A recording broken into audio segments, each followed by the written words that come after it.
আজকের বানাবো হোমমেড বিরিয়ানি। যে কোনো চাল দিয়ে বানানো যেতে পারে, কেউ বাঁশকাঠি চাল দিয়ে বানায়, কেউ দেরাদুন রাইস দিয়ে বানায়। আমি এমনি ঘরোয়া চাল দিয়ে বানাবো। ধুয়ে রেখেছি, দুজনের মতো হবে চিকেন বিরিয়ানি।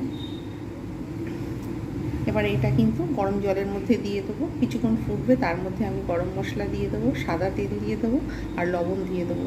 এতে বিরিয়ানিটা ভালো হয়। বাঁশকাঠি চালে কিংবা দেরাদুন রাইস যদি ভালো না হয়, অনেক সময় দেখা যায় যে ভেঙে যায়, যার জন্য আমি এমনি চালেতেই করে দেখাবো তোমাদের বিরিয়ানি কীভাবে করতে হয়। এই আলুগুলো আমি কিন্তু ওর মধ্যে দিয়ে দেবো, রাইসের মধ্যে কিছুটা ফুটে গেলে, মানে হাফ একটু সেদ্ধ হয়ে গেলে তারপরে আবার এটাকে নামিয়ে নেবো।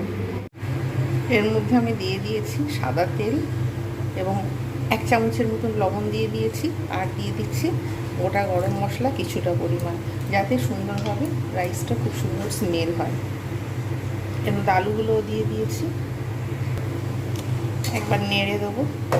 এর মধ্যে আলুগুলো দেখা যাচ্ছে কিছুটা পাতে, কিন্তু এগুলো আমি তুলে নেবো আবার ফের। আলু বেশি সেদ্ধ হওয়া চলবে না, এর মধ্যে আবার ফের মাংসের সঙ্গে তখন সেদ্ধ হবে। আমি দুজনের মতো বানাবো। এখানে রয়েছে চিকেন, ওখানে রয়েছে পেঁয়াজ, বেরেস্তা তৈরি হবে। এটা রয়েছে গোলাপ জল, এইটা গোলাপ জল। আবার এখানে স্যাফরন ভিজিয়ে রেখে দিয়েছি, এটা হচ্ছে এভারেস্টের বিরিয়ানি মশলা।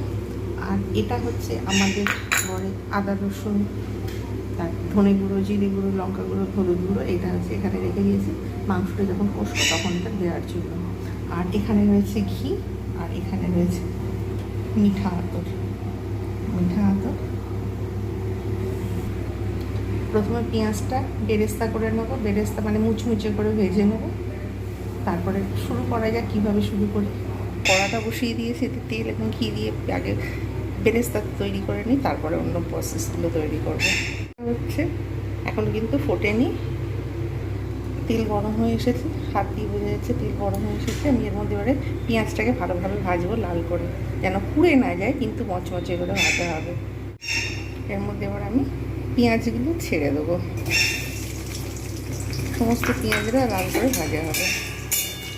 যতক্ষণ পর্যন্ত না লাল হবে ততক্ষণ পর্যন্ত আমি কিন্তু ভেজে যাব। এখানে চালটা ফুটছে, যতক্ষণ পর্যন্ত 75% কি 80% না হয় ততক্ষণ পর্যন্ত আমি কিন্তু এটা ফুটাতে থাকবো। তারপরে ফ্যানটাকে ফেলে দেবো। এখানে পেঁয়াজ বসিয়ে দিয়েছি, পেঁয়াজটাকে লাল করে ভাজতে হবে। যতক্ষণ পর্যন্ত না লাল হয় ততক্ষণ পর্যন্ত আমাকে কিন্তু এটা সাদা তেলেতেই করবো, টেস্ট ভালো হওয়ার জন্য ভাজতেই থাকবো। দেখো তৈরি হয়ে গেল বেরেস্তা পেঁয়াজ। এতটা তো এতে থাকবে না, কিছুটা আমি তুলে রেখে দেবো। এতটা পরিমাণে আমি বেরেস্তা পেঁয়াজ তুলে রেখে দিয়েছি। আর কড়াতে রয়েছে এতটা পরিমাণ। আমি এবারে এতে মাংস দেবো, মাংসটা এর মধ্যে দিয়ে দিলাম। এবার একটু ঢাকা দিয়ে একটু ভেজে নেবো, পেঁয়াজের সাথেই একটু ভেজে নেবো। এতে একটু লবণ দিয়ে দেবো আর একটু ঢাকা দিয়ে দেবো। ঢাকনাটা খুলে দেখবো কী অবস্থায় রয়েছে।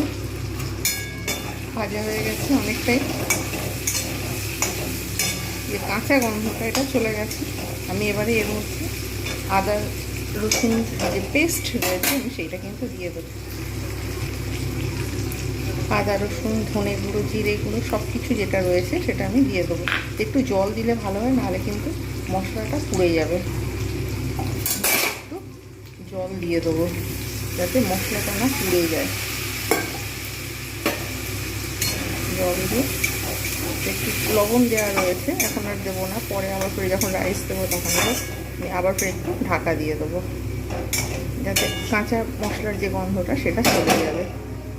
এখনও কিন্তু বিরিয়ানি মশলা এভারেস্টের যেটা, সেটা কিন্তু এখন আমি দিইনি। এখন জাস্ট আদা রসুন পেঁয়াজ দিয়ে, বেরেস্তা পেঁয়াজ দিয়ে এখন এটা একটু কষা হবে। এবার আমি ঢাকনাটা খুলবো। কত সুন্দর কালারটা এসেছে, মাংস কিন্তু খুব সুন্দরভাবে হয়েছে, কোনো কাঁচা গন্ধ নেই, বোঝা যাচ্ছে। এবারে আমি এর মধ্যে দেবো ঘি আর বিরিয়ানির মশলা। এই যে বিরিয়ানির যে মশলাটা রেখে দিয়েছিলাম এভারেস্টে, এবারে এইটা আমি এর মধ্যে দিয়ে দেবো। এবারে আমি এর মধ্যে দেবো পরিমাণ মতো ঘি। সাদা তেল আমি অনেকটা দিয়েছি, ঘিও দেবো কিছুটা পরিমাণ। লবণ দেওয়া রয়েছে বলে আর দেবো না। ঘি পরিমাণ মতো, যারা যেরকম পছন্দ করে, একটু বেশি ঘি দিলে ভালো, কিন্তু আমার দেওয়ার দরকার নেই। টেস্ট ভালোই আসবে। আমি পরিমাণ মতো ঘি এতে দিয়ে দিলাম। এইবারে এর মধ্যে দিয়ে দেবো গোলাপ জল। গোলাপ জলটা যেটা ছিল সেটা দিয়ে দেবো।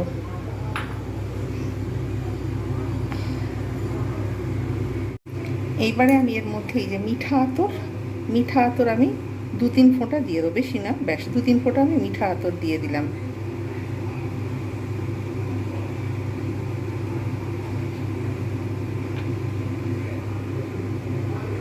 এখন কিন্তু আঁচ কিন্তু একদম কমে রয়েছে। হয়ে গেছে এর মধ্যে যা যা যেগুলো দেওয়ার দরকার ছিল দেওয়া হয়ে গেছে। এবার একটুখানি আমি ঢাকা দিয়ে এগুলো ফোটাবো, তারপরে রাইসটা দেবো।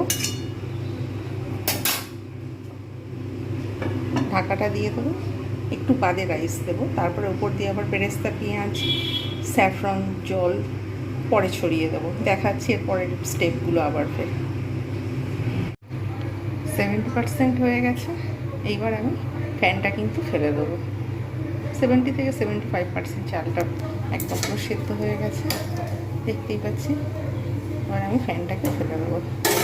বেশি সেদ্ধ হয়ে গেলে পরে কিন্তু আবার ওখানে যেহেতু ফুটবে একটুখানি, 10 মিনিটের মতো, 15 মিনিটের মতো, তখন কিন্তু আরও নরম হয়ে যাওয়ার সম্ভাবনা, তাই আমি আর ফ্যানটাকে রাখছি না।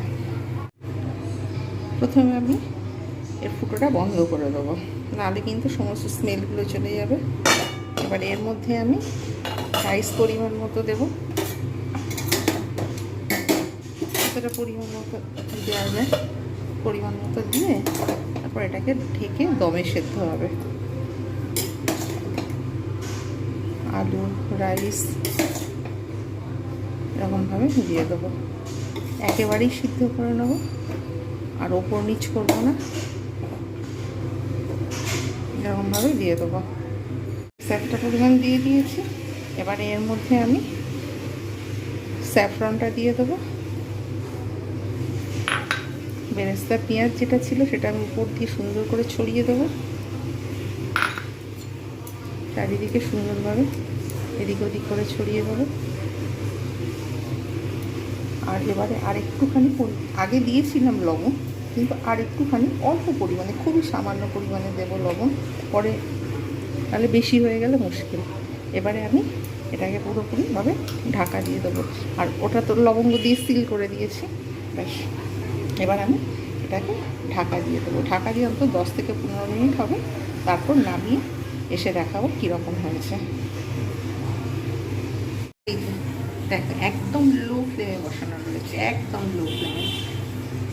ঠিক আছে, আস্তে আস্তে করে ওপরে এই যে একটা ভেপা দিচ্ছে, ময়েশ্চার দেখা যাচ্ছে চারিদিকে, তাও গন্ধ বেরোচ্ছে ধার দিয়ে।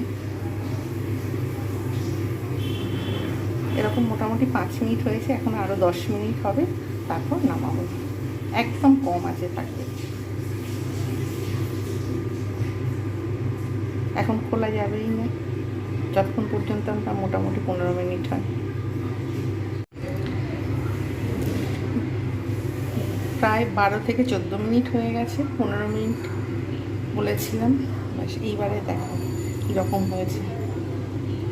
কত সুন্দর গন্ধ বেরোচ্ছে এখানে, একদম পুরো দোকানের মতো।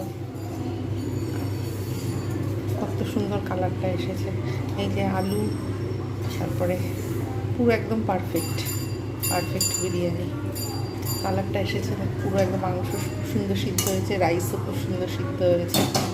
আমি এক প্লেট সার্ভ করে তবে দেখাবো কীরকম হয়েছে, নাহলে বোঝা যাবে না। চালটা একটু পরিমাণে তখন সেদ্ধ কম ছিল, এখন সুন্দর সেদ্ধ হয়ে গেছে। আমি দেখাচ্ছি এবারে কীরকম হয়েছে। সার্ভ না করলে বোঝা যাবে না, তাই এখান থেকে বোঝা যাচ্ছে আমি যেহেতু কড়াতে বানিয়েছি। তৈরি হয়ে গেল হোমমেড চিকেন বিরিয়ানি। এত সুন্দর স্মেল আসছে, মানে না এখানে থাকলে বোঝা যাবে না। কালারটাও খুব সুন্দর এসেছে, পারফেক্ট হয়েছে। টেস্ট করে দেখলাম লবণও ঠিক আছে, ঝালও ঠিক আছে, স্মেলও ঠিক আছে, সবই সুন্দর। তোমরা এরকমভাবে বানাও এবং এনজয় করো। আর কেমন হয়েছে যদি ভালো লাগে তাহলে লাইক কমেন্ট করতে ভুলো না, আর আমার চ্যানেলটাকে সাবস্ক্রাইব করতে ভুলো না। নেক্সট টাইম আরও একটা নতুন কোনো ভিডিও নিয়ে তোমাদের সামনে উপস্থিত হবো।